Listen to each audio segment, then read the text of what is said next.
حضرت عبداللہ ابن عمر رضی اللہ تعالیٰ عنہ فرماتے میں حضور کی مجلس مبارکہ میں بیٹھا تھا، ابو داؤد شریف میں موجود ہے، کہتے ہیں حضور دعا مانگ رہے تھے۔ دعا کیا تھی؟ دعا حضور یہ مانگ رہے تھے، رب اغفر لی، یا اللہ ہمیں بخش دے، وتب علی، اللہ ہماری توبہ قبول فرما، انک انت التواب الرحیم، بے شک تو توبہ قبول کرنے والا اور رحم کرنے والا۔ حضور دعا مانگ رہے تھے، اے اللہ رب اغفر لی، یا اللہ ہمیں بخش دے، وتب علی، اور ہماری توبہ قبول فرما، انک انت التواب الرحیم، بے شک تو توبہ قبول کرنے والا اور رحم کرنے والا۔ حضرت عبداللہ ابن عمر فرماتے اس ایک دعا کو ایک ہی مجلس میں ایک ہی جگہ بیٹھ کر میرے نبی پاک نے اپنی زبان اطہر سے 100 مرتبہ ادا فرمایا۔ 100 مرتبہ حضور نے یہ لفظ کہے، رب اغفر لی وتب علی، رب اغفر لی وتب علی، رب اغفر لی، اے اللہ بخش دے، رحم فرما، وتب علی، بس قبول کر لے نا اب ہماری توبہ، انک انت التواب الرحیم، بے شک تو توبہ قبول کر لیا کرتا ہے، تو رحم فرمایا کرتا ہے۔ ایک ہی مجلس میں 100 دفعہ حضور نے دعا مانگی، دعا مانگ کے پھر دعا مانگی، اور دعا مانگ کے پھر دعا مانگی۔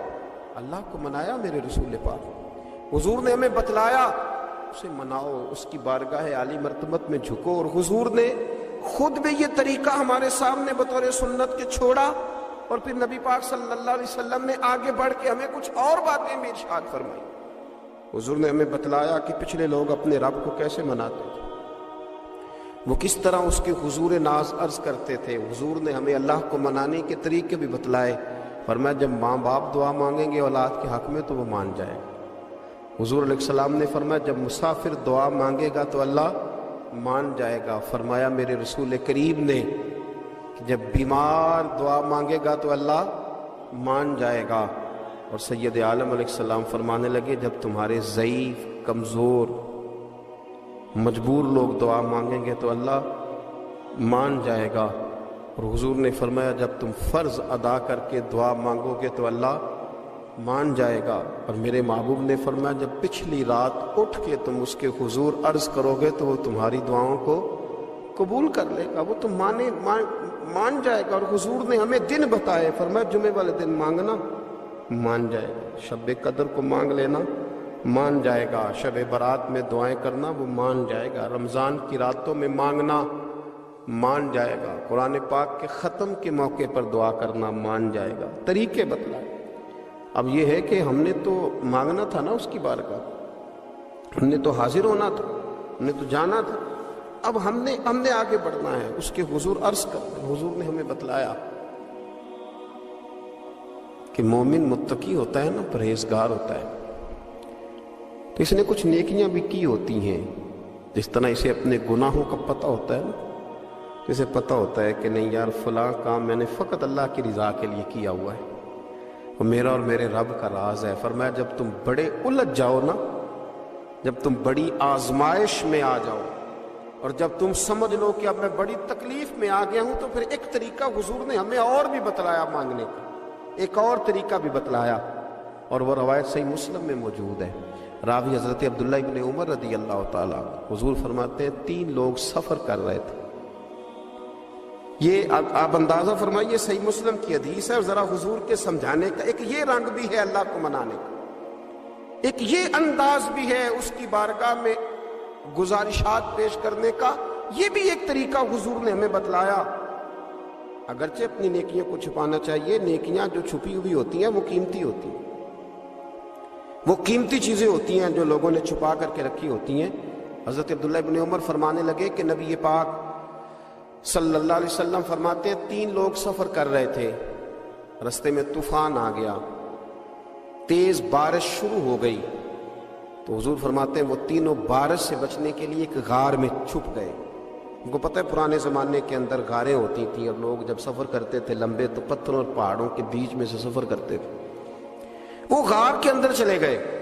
اب چونکہ طوفان بہت زیادہ تھا، جب وہ غار کے اندر چلے گئے تو اللہ کے پیارے حبیب صلی اللہ علیہ وسلم فرماتے ہیں پتھر اوپر سے لڑکتا ہوا آیا اور غار کے منہ کے آگے آ کے اس نے غار کو بند کر دیا۔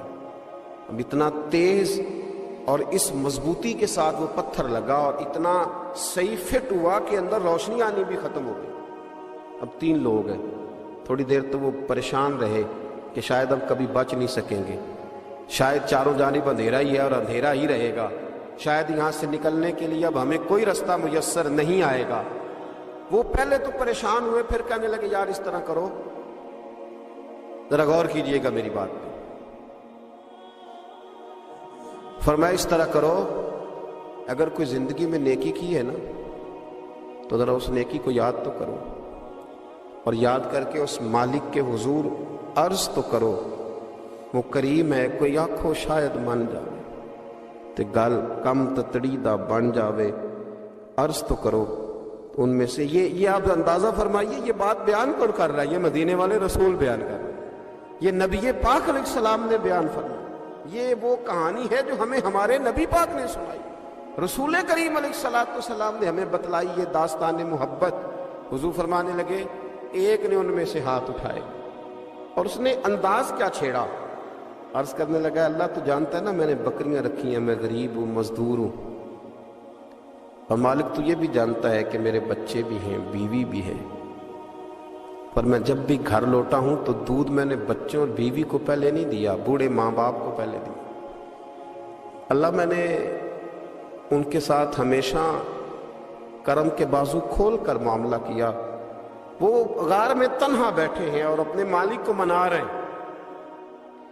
عرض کرتے ہیں اللہ تجھے یاد ہے نا ایک رات جب میں بڑی دیر سے لوٹا تھا، لکڑیاں کاٹتے، درخت تلاش کرتے، مجھے دیر ہو گئی، میں دیر سے لوٹا تھا، نیت یہ کر رکھی تھی کہ دودھ سب سے پہلے ماں باپ کو پلاؤں گا، مالک جب میں لوٹا تو وہ بوڑھے تھک کر کے سو گئے تھے، میری بیوی نے مجھے کہا کہ بچوں کو پلا دو، وہ سو گئے، تو میں نے کہا نہیں میرے ذمے ہے ان بوڑھوں کے دل کو ٹھنڈا کرنا، ان سے پیار کرنا۔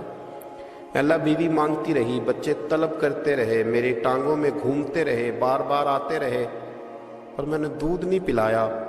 اے مالک فجر ہو گئی، آفتاب طلوع ہونے کا وقت آ گیا، پر میں نے ماں باپ کے بیدار ہونے کا انتظار کیا۔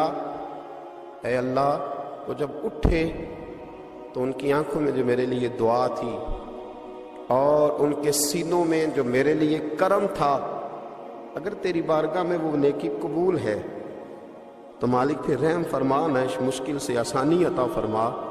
سنو سنو، رسول کریم صلی اللہ علیہ وسلم فرماتے ہیں کہ اس بندے کی دعا مکمل ہوئی تو پتھر تھوڑا سا سرک گیا، اور اتنا سرکا کہ آسمان نظر آنے لگا۔ جس نے ماں باپ کو منایا ہے، ان سے پیار کیا ہے، پھر یہی بات وسیلہ بن جائے گی رب کے ماننے کا، پھر یہ وسیلہ بنے گی، اللہ اس سے مان جائے۔ پھر رسول کریم صلی اللہ علیہ وسلم فرمانے لگے، دوسرا بولا اور عرض کرنے لگا کہ اے اللہ تو جانتا ہے مجھے اپنے چچا کی بیٹی بھانے لگی تھی، میں اس کی طرف رغبت کرنے لگا تھا، اور میں نے جب اس سے جا کے ارادہ کیا کہ میں تیرا طالب ہوں، تو اس نے مجھے کہا کہ پہلے 100 دینار لاؤ بانا، تو اللہ میں نے مشقت کر کے 100 دینار جمع کیے، اور جب میں پوری طرح اس پر حاوی ہو گیا، وہ میرے قبضے میں آ گئی اور گناہ کا میں نے ارادہ کر لیا، تو اس عورت کے منہ سے ایک جملہ نکلا کہ اللہ سے ڈر، اے مالک وہ میرے قبضے میں تھی، اے اللہ میں گناہ پر قادر تھا، میں چاہتا تو گناہ کر لیتا، لیکن جب اس نے تیرا نام لے کے کہا نا کہ اللہ سے ڈر، اللہ میں ڈر گیا، میں اسے چھوڑ کے آ گیا۔ اگر تجھے یہ بات پسند ہے تو پھر نکال دینا اس مشکل سے، پھر کر دینا کرم۔ اللہ میری بھی تو چڑھتی جوانی تھی نا، میں بھی تو سب کچھ کر سکتا تھا، پر تیرے لیے، تیری خاطر میں لذت گناہ سے باز رہا، تو اللہ تو رحمت فرما دے۔ حضور فرماتے ہیں اس کی دعا مکمل ہوئی تھی کہ پتھر تھوڑا اور سرک گیا۔ پھر تیسرا بولا اور اس نے بول کے کہا، اے اللہ ایک مزدور کو، ایک دیہڑی دار کو، ایک غریب کو میں نے کام پہ رکھا ہوا تھا، یہ تیرا اور میرا راز ہے اللہ۔ وہ مزدور، وہ دیہڑی دار میرے پاس کام پہ لگا تھا، کچھ چاول میں نے اس کی اجرت مقرر کر دی کہ تو کام مکمل کرے گا تو میں تجھے دوں گا۔ اور جب اجرت لینے کا وقت آیا تو وہ بگڑ کر ناراض ہو کر چلا گیا. میں اسے ڈھونڈتا رہا, وہ مجھے ملا نہیں. میں نے اس کے چاولوں کی قیمت کاروبار میں انویسٹ کر دی, اس کا تھوڑا سا سرمایہ پر میں نے کھایا نہیں. پھر وہ اس سے میں کاروبار کرتا رہا اور اتنا کاروبار کیا کہ بہت ساری گائیں اور ان کے چرواہے تیار ہو گئے. وہ سالوں کے بعد لوٹا.